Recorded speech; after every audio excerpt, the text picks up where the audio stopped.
Hola chicos, bueno pues según lo acordado vamos a intentar hacer esta clase así, de modo virtual, y espero que pueda ayudarles para estudiar. El día de hoy vamos a hablar sobre hígado. Entonces, lo primero que me gustaría decir, como siempre, es hablar un poco sobre para qué sirve este órgano y demás. Alguna de las cosas importantes es, bueno, es la glándula más grande del cuerpo. Pesa aproximadamente 1,5 kg. Ustedes saben que la tenemos a nivel abdominal sobre el hipocondrio derecho. Y bueno, ¿para qué sirve esta glándula? ¿Para qué sirve el hígado? Dentro de las funciones esenciales es una de síntesis. ¿De qué se encarga el hígado en sintetizar? Bueno, particularmente la síntesis proteica.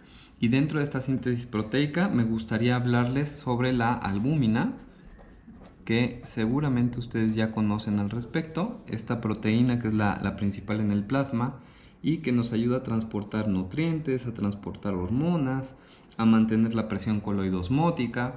De hecho, lo usamos como un marcador de nutrición a nivel clínico. Por otro lado, participa en la síntesis de lipoproteínas dentro del metabolismo del colesterol. Ustedes saben que hay esta gama de lipoproteínas de baja densidad, alta densidad, muy baja densidad, intermedia, etcétera.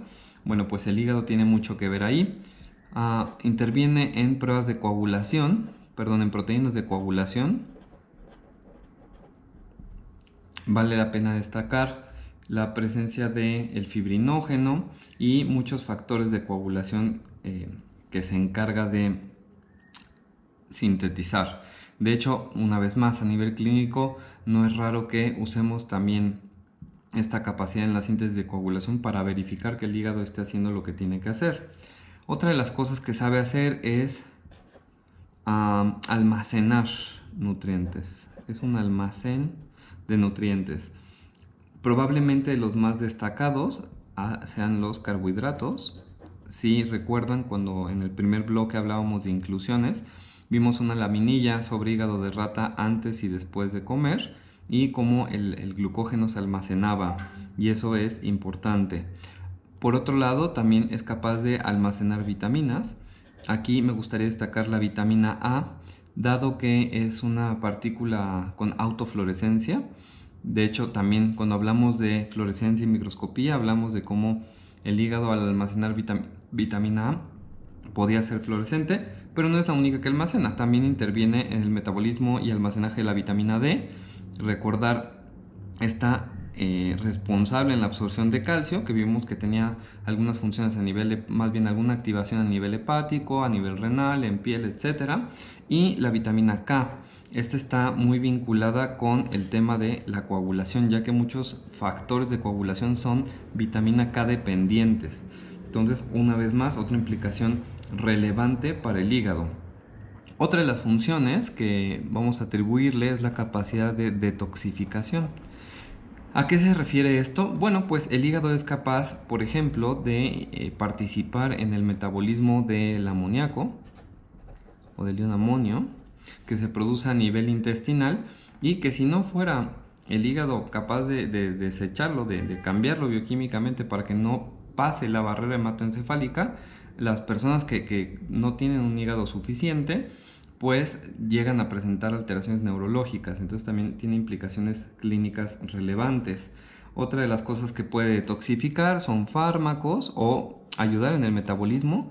De hecho, algunos fármacos ingresan al cuerpo de una forma inactiva y después de pasar por el hígado se activan. Esto es sobre todo gracias a esta familia de CYP, sobre todo la familia P450, CYP P450, ¿no? Pero no es la única que existe. También otra de las funciones relevantes del hígado es la de ser una glándula exocrina. Y dentro de estas, la síntesis de bilirrubina, que va a liberarse a nivel intestinal y que va a ayudar a la saponificación de las grasas y por ende a su absorción. Aquí, aprovechando que ya hemos armado este pequeño cuadrito, les comento que cuando uno quiere evaluar si el hígado está haciendo las cosas bien, clínicamente hablando, y más bien bioquímicamente hablando, los elementos que solemos pedir es determinación de bilirrubinas, medición de albúmina y algunas pruebas de coagulación, sobre todo algo que se llama TP, TTP e INR, que todos son elementos que valoran la coagulación.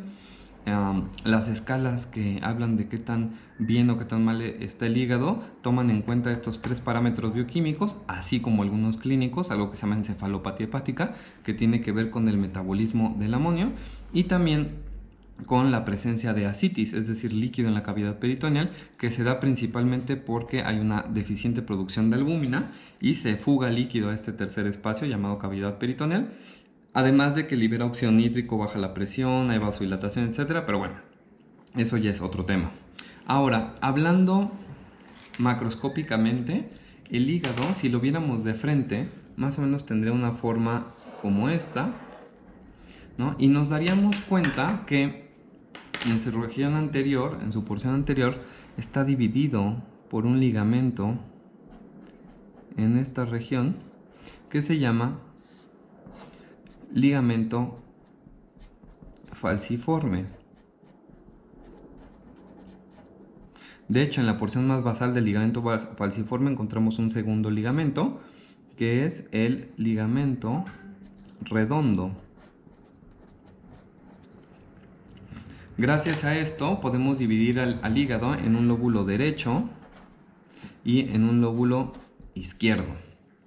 Vale la pena decir que no solo es por lo anatómico, también en lo vascular el hígado tiene independencia en su irrigación, es decir, cada segmento hepático va a estar irrigado de forma independiente. Hablaremos de ello más adelante. Ahora, si viéramos el hígado por la parte de atrás, es decir, si tuviéramos una imagen en espejo viéndolo desde atrás, tendremos una figura así, perdón por lo bello del dibujo, y encontraríamos que hay otros dos lóbulos en la parte posterior, justo en la región central, que dividen una región superior y una inferior. El de arriba se llama lóbulo caudado, y en la parte inferior el lóbulo cuadrado. Y seguramente se estarán preguntando, bueno, ya a mí me dijeron que en el hígado está la vesícula biliar. Y sí, efectivamente. De hecho, si viéramos en la parte posterior, aquí muy cerca del lóbulo cuadrado, tendemos a la vesícula biliar. En la parte anterior, pues veríamos que esta vesícula biliar no se alcanza a ver más que un cachito de ella, pero que está en esa región, en esa disposición. Continuando con la anatomía macroscópica, otra cosa que quiero comentarles es que el hígado pues está cubierto por el peritoneo. Si hubiera en la región anterior este peritoneo, concretamente la capa visceral, lo recubre, ¿no? Y hace un repliegue hacia la capa parietal, dando lugar a la cavidad peritoneal. Entonces esta es el peritoneo visceral. Y bueno, en la región en la cual el peritoneo no está recubriendo el hígado, que podría ser toda esta región posterior, tendríamos una adventicia que está ayudando a que se fije el hígado a las estructuras adyacentes a él. Y hasta aquí vamos a dejar con la anatomía macroscópica. Vamos a hablar a continuación un poco de la circulación hepática, cómo es que el hígado se nutre y cómo fluye la sangre en este hígado. Muy bien, pues continuando con la clase, ahora vamos a hablar de la circulación hepática. Entonces, el hígado en este sentido tiene algunas peculiaridades. ¿Qué es lo que pasa? Vamos a poner aquí un hígado gigante, ¿no? Entonces vamos a ver que al hígado, por un lado, le nutre, como uno esperaría, una arteria, concretamente como una rama directa de la aorta. Puede surgir, más bien surge, la arteria hepática, Y esta arteria hepática, como su nombre lo dice, pues va a llevar sangre oxigenada. De modo que dentro de las entradas del hígado, esta arteria hepática va a ser responsable más o menos del 25% de la circulación hepática, y algo que vale la pena de notar es que esta arteria hepática va a proveer de sangre rica en oxígeno, pero pobre en nutrientes. Y dijimos que el hígado se iba a encargar de almacenar y distribuir nutrientes, de modo que se quedaría corto únicamente recibiendo flujo sanguíneo a nivel de arteria hepática, de circulación sistémica. ¿Qué es lo que hace? ¿Cómo se resuelve esto? Bueno, pues en la parte de acá viene una que es la vena mesentérica superior, que se une con otra que es la vena esplénica, que viene del vaso, y estas dos confluyen y dan lugar a la vena porta. Y esta vena porta, vamos a ponerla por acá. La circulación evidentemente está entrando hacia el hígado.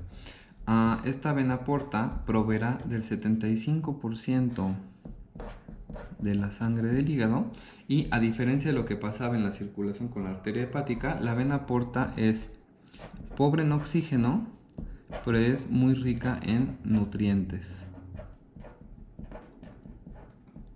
¿Por qué? Pues porque viene directamente del intestino. Al final, todo lo que se absorbe a nivel intestinal pasa por la mesentérica, algunas de las cosas de la circulación sistémica por la esplénica, y de ahí se va hacia la vena porta. De modo que aquí confluyen estas dos entradas de sangre, la arteria hepática y la vena porta, y el hígado evidentemente nos tiene que dar a cambio sangre que va a la circulación. Vamos a ponerlo de un modo esquemático, no estoy buscando dibujar la anatomía fidedigna, pero de un modo esquemático, la salida de la sangre a través del hígado es gracias a la vena hepática. Y esta vena hepática va a ser la responsable de distribuir todo lo que pasa en el hígado. Algo que me gustaría destacar en este momento es que esta vascularización del hígado está compartimentalizada, de modo que encontramos 7 segmentos vasculares que son independientes uno de otro. Esto es importante porque, por ejemplo, una de las implicaciones clínicas es que si uno de los segmentos estuviera afectado con alguna enfermedad, pensamos un cáncer, hay la posibilidad de resecar ese segmento sin comprometer el resto de la circulación, o incluso en ocasiones se puede embolizar, es decir, cortar la circulación únicamente de ese segmento para que se muera, sufra isquemia y por ende necrosis, y no afecte el resto de las funciones del hígado. Hasta aquí creo que son mis comentarios respecto a la circulación. Es importante recordar estos 3 elementos: vena porta, vena hepática y arteria hepática, porque ahora vamos a ver a nivel microscópico cómo se forman estos lóbulos del parénquima hepático, y nos va a ayudar a entender. Algo que olvidaba. Evidentemente, lo único que no nos da únicamente sangre del hígado, sino, como ya hablamos, hay una vía biliar. Y vamos a poner aquí que otra de las salidas que tiene el hígado es la vía biliar, que va a cumplir su función exocrina. La vía biliar, ustedes saben que es mucho más compleja que esto, ¿no? Tiene los conductos hepáticos derecho e izquierdo, hace un común, de ahí va hacia la vesícula biliar gracias a el cístico, y después estos dos se unen y forman el colédoco, y de ahí se une con el pancreático y de ahí drena el intestino delgado. Pero bueno, esta parte, insisto, no se trata mucho de ahondar en la anatomía, simplemente quiero que a grosso modo entiendan lo funcional. Tenemos 2 entradas a nivel de sangre arterial, sangre venosa. Esta primera está cargada en oxígeno, esta segunda está cargada en nutrientes, y el hígado, después de llevar a cabo sus procesos bioquímicos, nos devuelve a través de la circulación de la vena hepática, ¿no?, estos nutrientes hacia el resto del organismo, así como desechos propios del hígado, y a través de la vía biliar algunos de los componentes, como por ejemplo la bilirrubina.